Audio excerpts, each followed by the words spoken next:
Hello students. ये बच्चों हमारा फर्स्ट लेक्चर है, फर्स्ट वीडियो लेक्चर है। इसमें हम लोग इनवर्स ट्रिगोनोमेट्रिक फंक्शन से स्टार्ट करेंगे।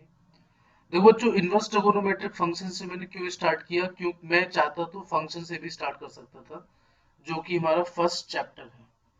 लेकिन मैंने फर्स्ट चैप्टर इसलिए स्टार्ट नहीं किया क्योंकि वो थोड़ा सा थ्योरेटिकल है, तो हो सकता है थोड़ा सा आपको उसको समझने में प्रॉब्लम हो। इसलिए मैं इनवर्स ट्रिगोनोमेट्रिक फंक्शन से स्टार्ट कर रहा हूँ, और ये हमारा चैप्टर नंबर 2 है। ठीक है। तो इसमें देखो बच्चों, तीन नाम लिखे हुए हैं। एक तो इनवर्स है, एक ट्रिगोनोमेट्रिक है, और एक फंक्शन है। तो पहले तो हम इन तीनों का मतलब समझेंगे कि इन तीनों का मतलब है क्या, इसमें क्या क्या कॉन्सेप्ट है, हम उन चीजों को समझेंगे। उसके बाद फिर हम आगे बात करेंगे। ठीक है बच्चों। तो सबसे पहले तो हम बात समझ लेते हैं कि ये हमारा इनवर्स ट्रिगोनोमेट्रिक फंक्शन है। Inverse trigonometric function.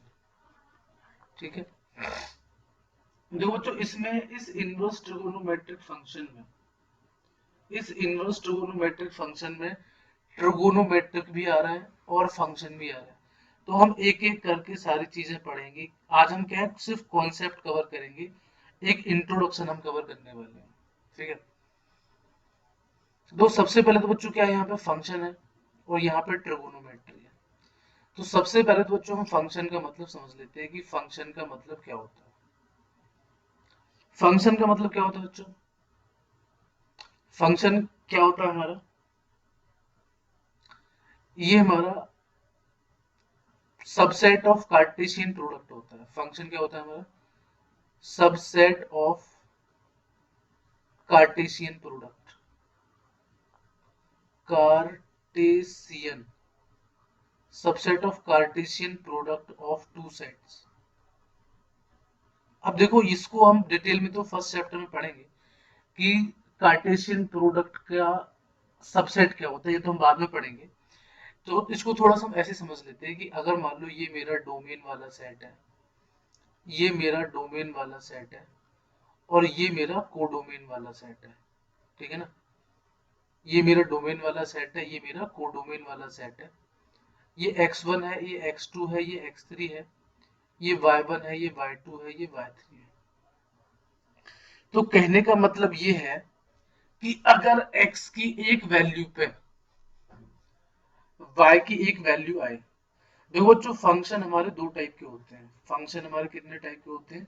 दो टाइप के होते हैं। एक तो वन वन फंक्शन होता है, एक वन वन फंक्शन होता है, और दूसरा क्या होता है हमारा? ऑन टू फंक्शन होता है। और ये किसके बेसिस पे है? ये सेट के बेसिस पे। इसके बेसिस पे ये फंक्शन दो टाइप के होते हैं हमारे। वैसे तो आप कहोगे सर हमारा मॉडुलस फंक्शन भी होता है, वो अलग चीज है, वो एक अलग चीज है। लेकिन अगर हम इसके बेसिस पे बात करें, सेट और सबसेट इस टाइप की बात करें, तो फंक्शन बच्चों हमारे दो दो टाइप के होते हैं। एक तो वन वन फंक्शन होता है, एक ऑन टू फंक्शन होता है। ठीक है।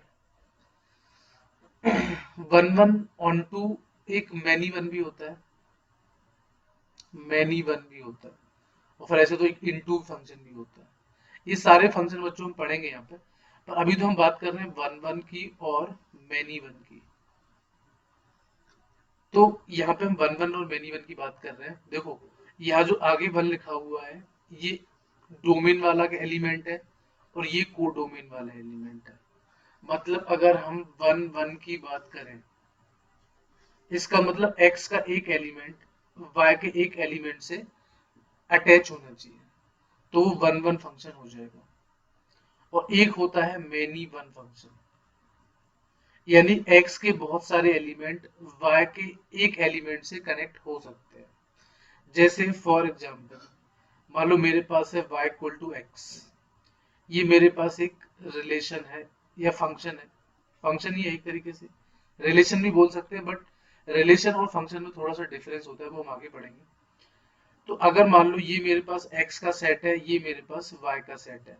अगर मैंने x की वैल्यू वन रखी तो y की वैल्यू वन आ गई, x की वैल्यू टू रखी तो y की वैल्यू टू आ गई, x की वैल्यू माइनस वन रखी तो y की वैल्यू माइनस वन आ गई। मतलब x की अलग अलग वैल्यू पे y की अलग अलग वैल्यू मिल रही है हमें। देखो x की हमने 1 रखा तो y की 1 मतलब नई वैल्यू रखी तो नई वैल्यू मिल रही है हमें। 2 रखा तो हमें क्या मिल रहा है, 2 मिल रहा है। -1 रखा तो हमें क्या मिल रहा है, -1 मिल रहा है हमें। वहीं पे अगर मान लो हम एक ये बात करें मैनी वन की, तो मान लो मेरे पास y equal to x square है, ये मान लो डोमेन वाला सेट है, ये मान लो कोडोमेन वाला सेट है। x की वैल्यू 1 रखी तो भी y की वैल्यू 1 है, x की वैल्यू -1 रखी तब भी y की वैल्यू 1 है। तो यानी ये भी पॉसिबल है कि x का एक एलिमेंट y के एक एलिमेंट से कनेक्ट हो, या x के मैनी एलिमेंट y के एक से कनेक्ट हो। बस यही दो टाइप के फंक्शन पॉसिबल हो सकते हैं, उसके अलावा कोई फंक्शन पॉसिबल नहीं होता। अगर मान लो मैं ऐसा कहूं, मैं इसको फिर से रिपीट कर देता हूं, अगर मान लो मैं ऐसा कहूं कि ये x यानी डोमेन वाला सेट है, ये कोडोमेन वाला सेट है, और मैं ऐसा कहूं ये 1 है, ये 2 है, ये 5 है, ये 6 है। तो और अगर मैं ऐसा कहूं कि 1 जो है 5 से कनेक्ट है और 1 जो है 6 से भी कनेक्ट है, तो हमने क्या बोला था, या तो 1 1 होगा या मैनी 1 होगा, या तो 1 1 होगा या मैनी 1 होगा, क्या फंक्शन। पर यहाँ क्या हो रहा है, 1 मैनी हो रहा है, ये क्या हो रहा है, 1 मैनी, यानी x का एक एलिमेंट y के बहुत सारे एलिमेंट से कनेक्ट हो रहा है, तो ये तो पॉसिबल ही नहीं है। इसको हम क्या बोल देंगे, नॉट अ फंक्शन। या तो हम 1 1 को फंक्शन बोलेंगे या मैनी 1 को फंक्शन बोलेंगे, उसके अलावा कुछ भी होगा उसे हम फंक्शन नहीं बोलेंगे। 1 मैनी को बिल्कुल फंक्शन नहीं बोलेंगे हम लोग, ठीक है ना। तो अब हम बात करते हैं, यहाँ पे हमें फंक्शन समझ में आ गया हमें। देखो फंक्शन हमारे बहुत टाइप के होते हैं, अलग अलग बेसिस पे होते हैं। भाई कुछ प्लॉटिंग के हिसाब से होते हैं, हम उनको प्लॉट करने पे क्या होते हैं, कुछ हमारे डोमेन को डोमेन के बेसिस पे होते हैं, कुछ हमारे सेट के बेसिस पे होते हैं। तो अभी तो बच्चों में बात कर रहा हूँ यहाँ पे सेट के वगैरह की बात चल रही है यहाँ पे। तो उस बेसिस पे हम फंक्शन को कैसे पहचानेंगे, या तो वो 1 1 होना चाहिए या मैनी 1 होना चाहिए। मैंने आपको फंक्शन के बारे में बता दिया थोड़ा बहुत, ठीक है ना। अब हम बात करते हैं, आप इसको पीछे करके देख सकते हैं, वीडियो के फॉर्म में रहेगा, पीछे करके आप इसे देख सकते हैं, 480 पिक्सल पर देखना और हेडफोन लगा के देखना। तो जैसे हमने क्लास 11th में क्या पढ़ा था, मतलब आप लोगों ने, हम सब ने मिलके क्लास 11th में आपने पढ़ा था ट्रिग्नोमेट्रिक फंक्शन। क्या पढ़ा था, ट्रिगोनोमेट्रिक फंक्शन। इसमें क्या क्या होते हैं बेटा, एक तो साइन थीटा होता है आपका, एक कॉस थीटा होता है, एक टेन थीटा होता है, एक कॉट थीटा होता है, एक सेक थीटा होता है, एक कोसेक थीटा होता है। इन सब के ग्राफ बच्चों आपने पढ़े होंगे, जैसे कि y equal to sine theta का अगर आप ग्राफ बनाओगे तो कुछ इस तरीके से बनता है ये ग्राफ, और ये रिपीट होता चला जाता है। ये 0 होता है, ये पाई होता है, ये 2 पाई होता है, और ये मैक्सिमम वैल्यू +1 होती है और मिनिमम वैल्यू -1 होती है। उसी तरीके से cos थीटा का ग्राफ होता है, tan थीटा का, cot थीटा का, सबका ग्राफ होता है। तो मैंने यहाँ क्या बताने के लिए काम किया, मैंने यहाँ पे ये बताने के लिए आपको ग्राफ बनाया है कि मान लो ये हमारा थीटा की वैल्यू है और ये हमारी y की वैल्यू है। अगर थीटा की वैल्यू 30 डिग्री रखेंगे तो साइन थीटा की वैल्यू 1/2 आएगी। अगर 45 रखेंगे तो वैल्यू कितनी आएगी, 1/√2 आएगी। अगर मान लो मैं यहाँ पे 60 डिग्री रख दूं तो √3/2 आ जाएगी वैल्यू। और इनमें हम 2 पाई ऐड कर दें, मतलब इसको ऐसे समझ लो। अब इस सेट को मैंने ऐसे बना लिया, ये थीटा वाला है, ये y वाला है, 30 डिग्री है मान लो यहाँ पे, ठीक है, 30 डिग्री है मान लो हमारे यहाँ पे, और यहाँ पे क्या है हमारा, और 180 में यानी 150 है हमारा, यानी कि 30 डिग्री है और 150 डिग्री है, ठीक है ना। साइन 180 -30 साइन 30, हाँ ठीक है। तो इन दोनों की वैल्यू कितनी होगी यहाँ पे, साइन 30 की वैल्यू 1/2 होती है, उसके बाद चाहे यहाँ पे 60 रख दो या यहाँ पे 240 वैल्यू, क्योंकि 2 पाई के बाद वैल्यू हमारी रिपीट करती रहती है। 2 पाई के बाद क्या है, वैल्यू हमारी रिपीट करती रहती है। तो 60 पे √3/2 होगा, 240 पे भी 2 पाई यानी कि 360 प्लस 60, 360 प्लस 60 420 हो गया, 420 डिग्री। क्योंकि देखो जो वैल्यू 60 डिग्री की होगी वही वैल्यू 60 प्लस 360 की होगी, जो वैल्यू 30 डिग्री की होगी वो वैल्यू 30 प्लस 360 डिग्री की भी होगी, क्योंकि साइन थीटा का जो टाइम पीरियड है वो 2 पाई होता है, यानी 2 पाई के बाद साइन की वैल्यू रिपीट करती है हमारी, ठीक है ना। 2 पाई के बाद साइन की वैल्यू हमारी रिपीट करती है, तो जो वैल्यू 630 की होगी वो 150 की भी होगी, जो 60 की होगी वो 420 की भी होगी। तो इसका मतलब क्या है कि x की यानी थीटा की बहुत सारी वैल्यूज, ठीक है, y की एक वैल्यू से कनेक्ट हो रही है, यानी कि ये मैनी वन फंक्शन है। और मैनी वन को हम क्या फंक्शन मानते हैं, मैनी वन को हम क्या मानते हैं, फंक्शन मानते हैं। या तो वन वन को फंक्शन मानते हैं या मैनी वन को फंक्शन मानते हैं, ये दोनों को हम फंक्शन मानते हैं, उसके अलावा हम फंक्शन मानते नहीं है किसी को। तो देखो इसीलिए ट्रिगोनोमेट्रिक, जो ट्रिगोनोमेट्रिक अपने फंक्शन पढ़े ना, इसीलिए वो फंक्शन हो गए थे, क्योंकि x की अलग अलग वैल्यू पे y की अलग वैल्यू आ रही थी, और x की दो से ज्यादा वैल्यू पे भी y की एक वैल्यू आ रही थी। तो इसका मतलब ये मैनी वन फंक्शन होगा। अब हम बात करते हैं इनवर्स ट्रिगोनोमेट्रिक फंक्शन की। तो सबसे पहले तो मैं यहाँ पे एक काम करता हूँ, मैं यहाँ पे एक टेबल बनाता हूँ, और टेबल में मैं लिखता हूँ यहाँ पे ट्रिगोनोमेट्रिक फंक्शन है, ट्रिगोनोमेट्रिक फंक्शन यहाँ पे, और यहाँ पे मैं लिख रहा हूँ डोमेन, और यहाँ पे लिख रहा हूँ रेंज, ठीक है ना। क्योंकि देखो इनवर्स ट्रिगोनोमेट्रिक फंक्शन से पहले आपको ट्रिगोनोमेट्रिक फंक्शन की कुछ चीजें आपको पता होनी चाहिए। तो मैं यहाँ पे लिखना स्टार्ट करता हूँ। जैसे यहाँ पे साइन थीटा है, तो साइन थीटा का बच्चों जो डोमेन होता है वो ऑल रियल नंबर्स होता है, ठीक है ना। और रेंज जो होती है वो -1 से +1 होती है। और इसका जो पीरियड भी लिख लेते हैं हम लोग, इसका पीरियड हमारा 2 पाई होता है, मतलब 2 पाई के बाद वैल्यूज रिपीट करती है। मतलब साइन 30 की वैल्यू 1/2 है, तो साइन 30 में 360 को जोड़ दो तब भी उसकी वैल्यू 1/2 होगी। कॉस थीटा की बच्चों बात कर लेते हैं, तो कॉस थीटा का जो डोमेन है वो ऑल रियल नंबर होता है, और रेंज -1 से +1 होती है, और उसका पीरियड यानी कि टाइम पीरियड 2 पाई होता है। हम टेन थीटा की बात कर लेते हैं बच्चों। टेन थीटा का जो हमारा डोमेन होता है वो all real number minus multiple of π/2, all real numbers minus multiple of π/2। Range इसकी ऑल रियल नंबर होती है, ठीक है ना, और पीरियड इसका पाई होता है। मतलब अगर 1030 की जो वैल्यू होगी तो 180 + 30 की भी वही वैल्यू होगी। उसका बाद बच्चों हम बात करते हैं कॉट थीटा की। तो कॉट थीटा का जो हमारा डोमेन होता है वो all real number minus multiple of pi होता है। रेंज जो इसकी होती है वो ऑल रियल नंबर होती है, और इसका जो टाइम पीरियड होता है वो पाई होता है। सेक थीटा की अगर हम बात करें बच्चों, तो सेक थीटा में जो डोमेन होता है वो all real number minus multiple of π/2 हटा देंगे तो इसका डोमेन हो जाता है।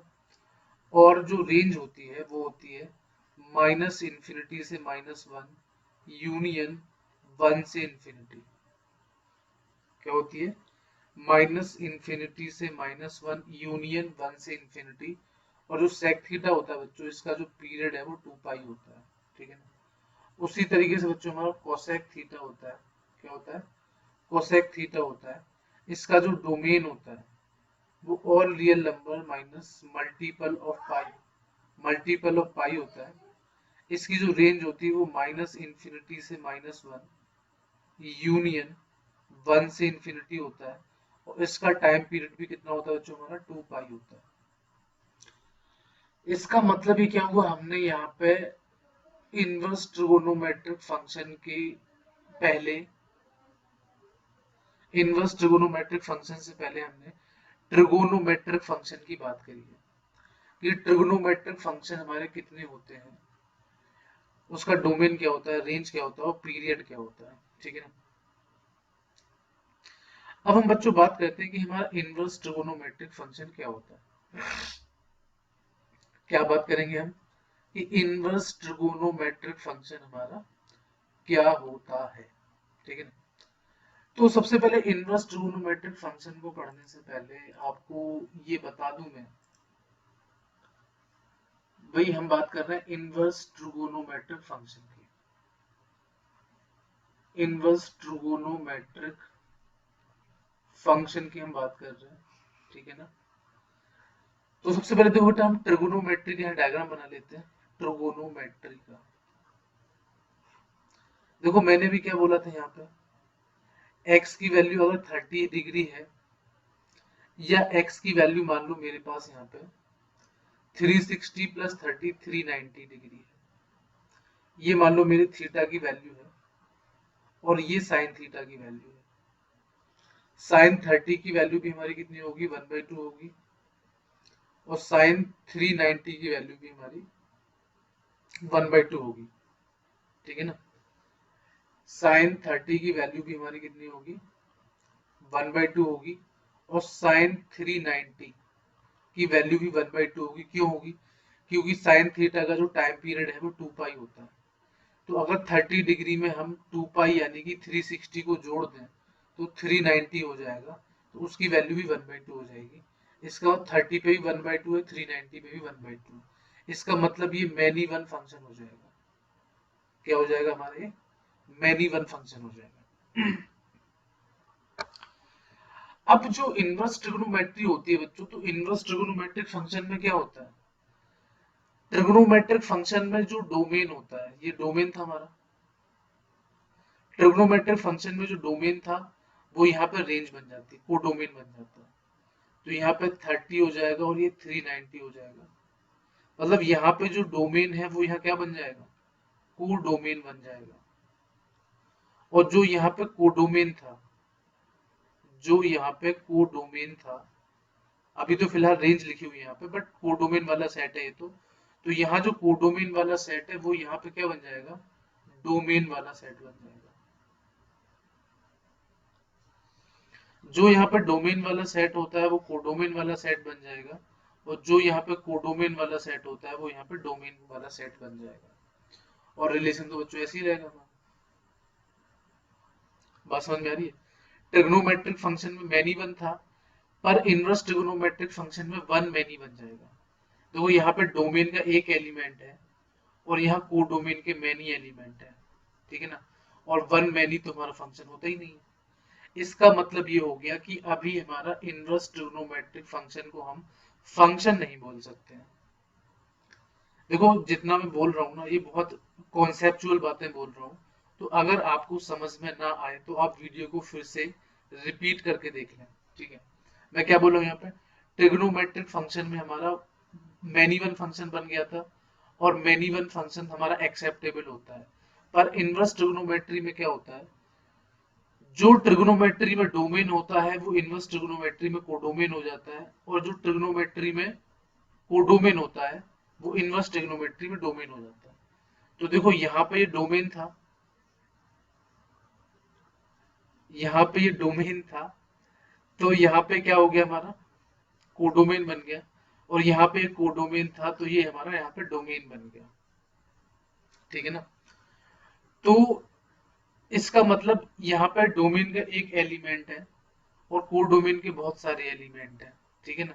यहाँ डोमेन का एक एलिमेंट है और कोडोमेन के बहुत सारे एलिमेंट है, तो ये तो हमारा फंक्शन है ही नहीं अभी।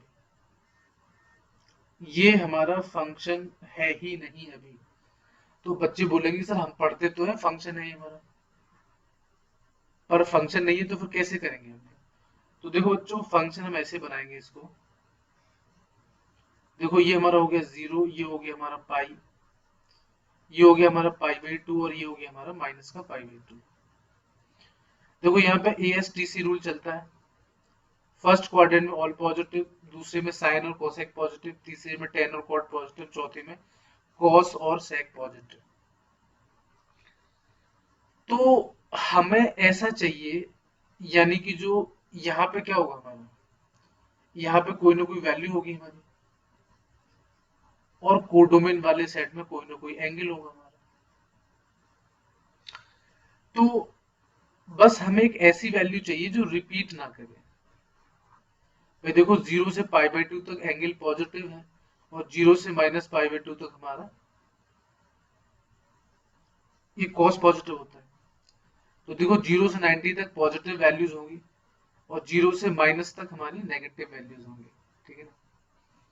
तो अगर मान लो मैं यहाँ पे ऐसा कर लूँ, यहाँ पे मान लो मेरे पास एंगल क्या होगा, यहाँ पे एंगल हमारा 30 डिग्री मान लो, ऊपर वाले क्वाड्रेंट में यहाँ पे 30 डिग्री होगा, और नीचे माइनस का 30 डिग्री होगा। तो माइनस का 30 डिग्री लिखिए। 30 डिग्री पे मान लो साइन की बात कर लो, तो साइन 30 की वैल्यू 1/2, और साइन -30 की वैल्यू -1/2। तो देखो, जो अब तो अलग अलग वैल्यूज आ रही है ना, अब तो हमारी अलग अलग वैल्यूज आ रही है। इसका मतलब ये हो गया कि इनवर्स ट्रिगोनोमेट्रिक फंक्शन हमारा सबके लिए फंक्शन नहीं होगा, कुछ हमें यहाँ पे रिस्ट्रिक्शन लगानी पड़ेगी। तो मुझे यहाँ पे रिस्ट्रिक्शन लगानी पड़ेगी, तो मैं रिस्ट्रिक्शन क्या लगाऊंगा, यहाँ पे देख लेते हो आप लोग।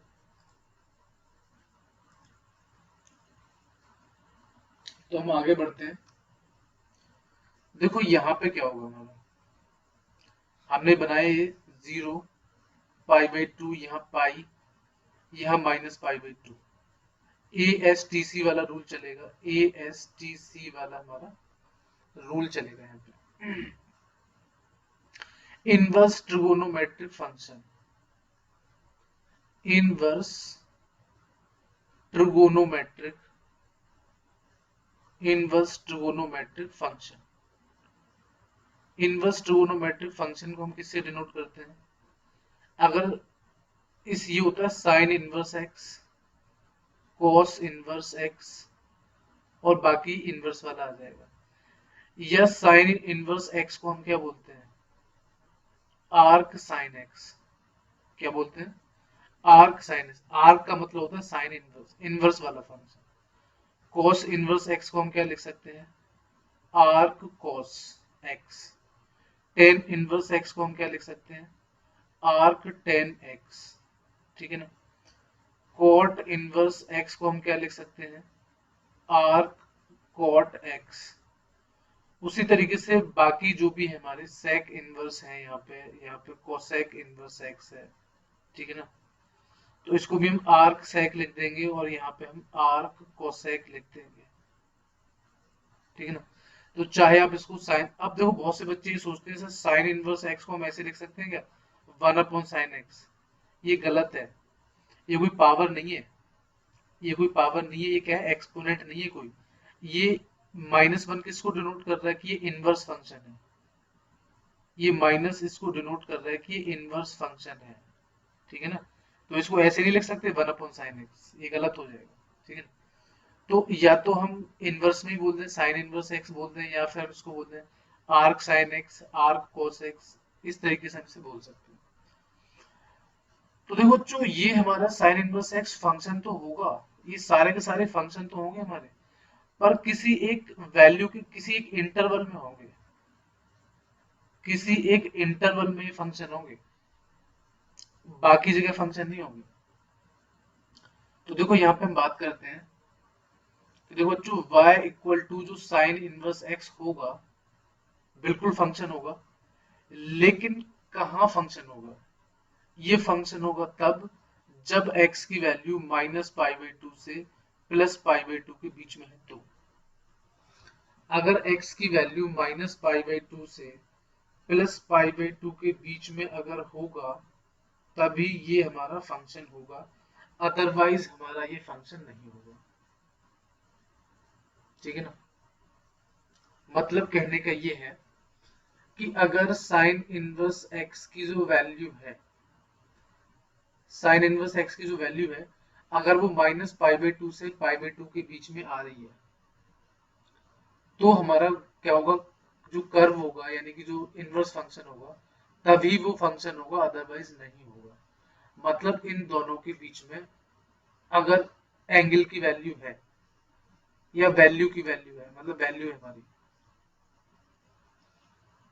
-π/2 से π/2 के बीच में अगर वैल्यू है हमारी, तो इसकी वैल्यू रिपीट नहीं करेंगे। जो बताया था ना मैंने अभी कि यहाँ पे बच्चों देखो हमारी जो है x की वैल्यू है और यहाँ y की वैल्यू है, तो x की वैल्यू अगर मान लो 1/2 है, तो साइन इनवर्स 1/2 की वैल्यू कितनी होगी हमारी, 30 डिग्री ही होगी, इसके अलावा कुछ नहीं हो सकती। तो वैल्यू रिपीट नहीं करेंगी, तो या तो ये फंक्शन 1 1 बन जाएगा, या ये फंक्शन हमारा मैनी वन फंक्शन बन जाएगा हमारा। देखो थोड़ा सा कॉन्सेप्ट थोड़ा सा कम्बरसम जरूर है, लेकिन एक बार समझ लोगे आप तो आपको सब समझ में आ जाएगा, ठीक है ना। एक बार आप समझ लोगे तो आपको सब समझ में आ जाएगा, ठीक है ना। तो हम आगे बढ़ते हैं यहाँ पे।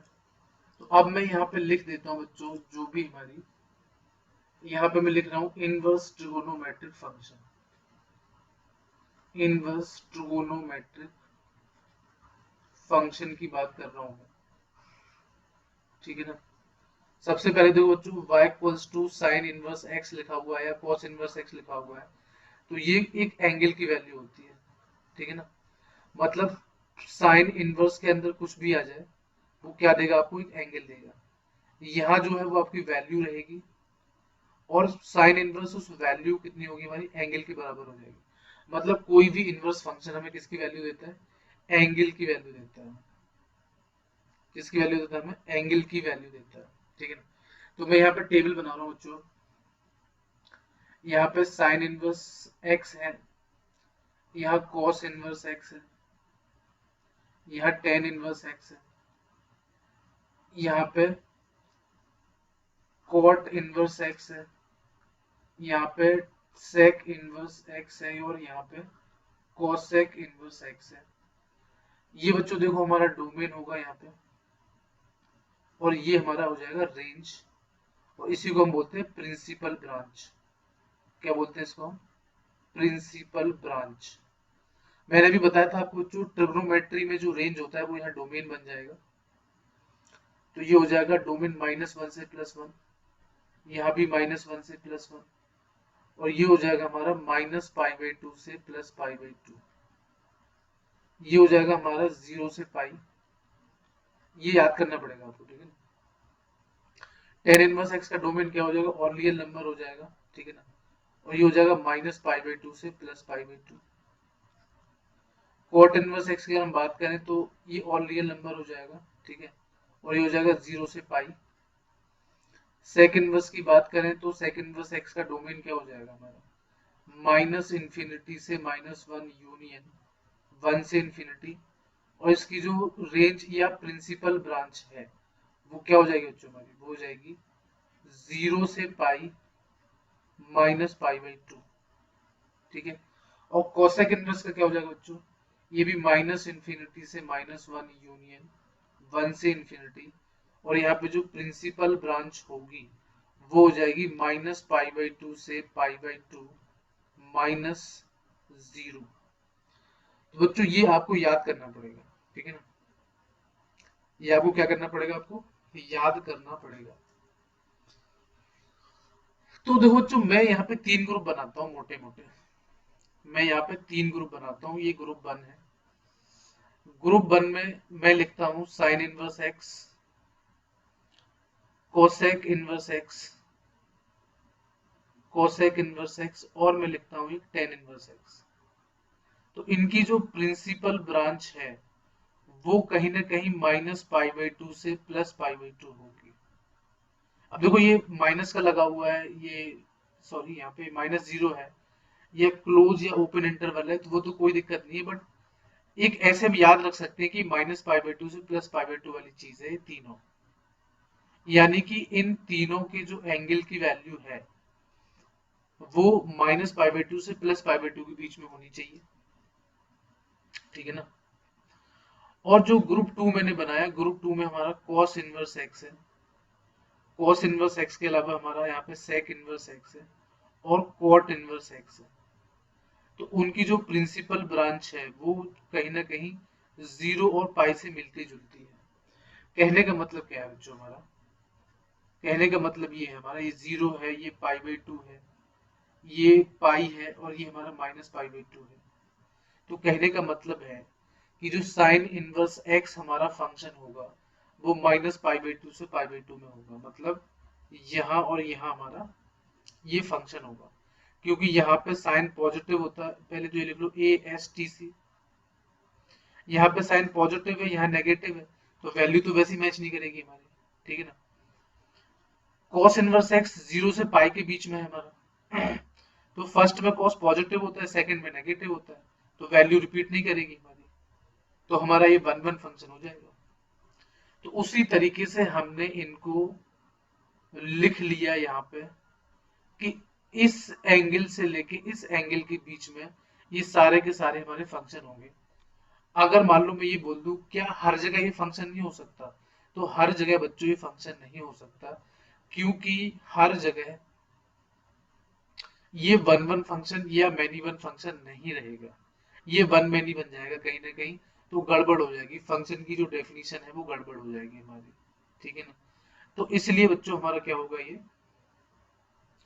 इसीलिए जो हमारा है ये एक पर्टिकुलर इंटरवल में ही ये फंक्शन होगा। साइन इनवर्स x -π/2 से π/2 के बीच में, cos इनवर्स 0 से पाई के बीच में, tan इनवर्स -π/2 से π/2 के बीच में, cot इनवर्स x 0 से पाई के बीच में, sec इनवर्स x 0 से पाई के बीच में, बस π/2 वैल्यू नहीं हो सकती क्योंकि π/2 पे अनडिफाइंड हो जाता है। और cosec इनवर्स x हमारा कब होगा फंक्शन, जब हमारे इस पूरे एंगल की वैल्यू -π/2 से +π/2 के बीच में हो, बस 0 नहीं होना चाहिए, ठीक है बच्चों। तो ये हमारा हुआ basics of inverse trigonometric function. ये टेबल बच्चों बहुत इंपॉर्टेंट है, ये टेबल हमारी बहुत इंपॉर्टेंट है, अगर आप क्वेश्चन करना चाहते हैं तो इसको आप लर्न कर लें, भले ही आप ये लर्न करें या ना करें, पर ये आप जरूर लर्न कर लें, इसको लर्न करना बहुत जरूरी है आपके लिए, ठीक है ना। ठीक है बच्चों, तो ये हमारा फर्स्ट लेक्चर है, इसमें हमने ये समझा कि इनवर्स ट्रिगोनोमेट्रिक फंक्शन क्या होता है। एक दो क्वेश्चन और समझ लेते हैं, सिर्फ एक दो क्वेश्चन। मान लो यहाँ पे लिखा हुआ है साइन इनवर्स 1/2, क्या लिखा हुआ है, साइन इनवर्स 1/2 लिखा हुआ है, ठीक है ना। तो यहाँ पे साइन इनवर्स लिखा हुआ है, अंदर मुझे साइन चाहिए, तो हम ये देखेंगे कि जो साइन इनवर्स जो ये 1/2 है, ये कितने की वैल्यू होती है, साइन 30 की वैल्यू होती है, तो साइन 30 और 30 को हम क्या लिख सकते हैं, π/6। साइन इनवर्स से साइन इनवर्स कट के कितना हो गया, π/6 हो गया। देखो जो साइन इनवर्स से sign inverse x, cosec inverse से कोसेक x, और टेन इनवर्स से टेन x, ये मान लो लिखा हुआ है हमारे पास। तो साइन इनवर्स से हम साइन काट सकते हैं, कोसेक इनवर्स से कोसेक काट सकते हैं, टेन इनवर्स से टेन काट सकते हैं। अगर x की जो वैल्यू है हमारी वो कहां से कहां के बीच में हो हमारी, -π/2 से +π/2 के बीच में हो तो, ठीक है ना। और cos inverse cos x, sec inverse sec x, और cot इनवर्स cot x। देखो ये ग्रुप 1 था हमारा, तो ग्रुप 1 के लिए प्रिंसिपल ब्रांच क्या थी हमारी, -π/2 से π/2। इससे भी हम ये काट सकते हैं, कब, जब x की वैल्यू जो है हमारी 0 से पाई के बीच में हो। देखो कहीं छोटा बड़ा इंटरवल होता है वो तो हम बाद में कंपनसेट कर लेंगे, पर बस ऐसे याद रखो कि ये तीनों जो चीजें हैं ना वो 0 से पाई के बीच में रहती हैं, ठीक है ना। तो हम जरूर इनको काट सकते हैं, लेकिन x की वैल्यू इनके बीच में हमारी होनी चाहिए, ठीक है ना बच्चों। तो ये देखो हमारा यहाँ पे साइन इनवर्स साइन π/6 है, तो साइन से साइन काट दिया, क्यों काट दिया, क्योंकि यहाँ π/6 है, और जो ये π/6 है वो इन दोनों के बीच में आएगा, इसलिए हमारा इसका आंसर क्या हो जाएगा, π/6 हो जाएगा। अगर मान लो यहाँ पे लिखा है cos इनवर्स √3/2, तो यहाँ cos इनवर्स है तो अंदर हमें क्या चाहिए, cos चाहिए, तो हम ये देखेंगे cos कितने की वैल्यू हमारी √3/2 होती है, तो cos 30 की वैल्यू होती है बेटा, cos 30 की वैल्यू होती है। और देखो यहाँ पे जो एंगल है ना वो हमें रेडियन में लिखना है, ये ध्यान रखना हमें। एंगल हमें किस में लिखना है? रेडियन में लिखना है। तो cos इनवर्स cos 30 को क्या लिख सकते हो? Pi by 6। तो cos इनवर्स से cos काट दिया तो कितना बचा? Pi by 6। और काटा क्यों हमने? क्योंकि जो पाई बाई 6 की जो वैल्यू है वो 0 से पाई के बीच में आएगी। भाई 30 डिग्री 0 से 180 के बीच में तो आएगा ना। तो मैंने क्या बोला था कि जो इनवर्स फंक्शन है वो क्या देता है? हमें एक एंगल देता है। तो आपने देखा ना यहाँ पे, जैसे साइन इनवर्स 1/2, इसकी वैल्यू कितनी थी? पाई बाई 6 आई थी। तो देखो इस पूरे ने कितनी वैल्यू दी हमें? एक एंगल दिया हमें। तो मैंने आपको पहले बताया था यहाँ वैल्यू होती है और इस पूरे की वैल्यू क्या होती है? हमारी एक एंगल आता है, ठीक है। तो बच्चों ये था हमारा बेसिक आज का। आगे वाली क्लास में हम कपल ऑफ क्वेश्चंस करेंगे, कुछ और कॉन्सेप्ट हम समझेंगे, ठीक है। ठीक है बच्चों, तो हम मिलेंगे कल अगले वीडियो के साथ। So thank you very much for watching. और अगर कोई भी डाउट आता है मुझे पर्सनली व्हाट्सएप कर सकते हो, पर्सनली मैसेज कर सकते हो, तो मैं आपके डाउट्स क्लियर कर दूंगा, ठीक है बच्चों। तो मिलते हैं आपसे हम अगले लेक्चर में। Thank you very much.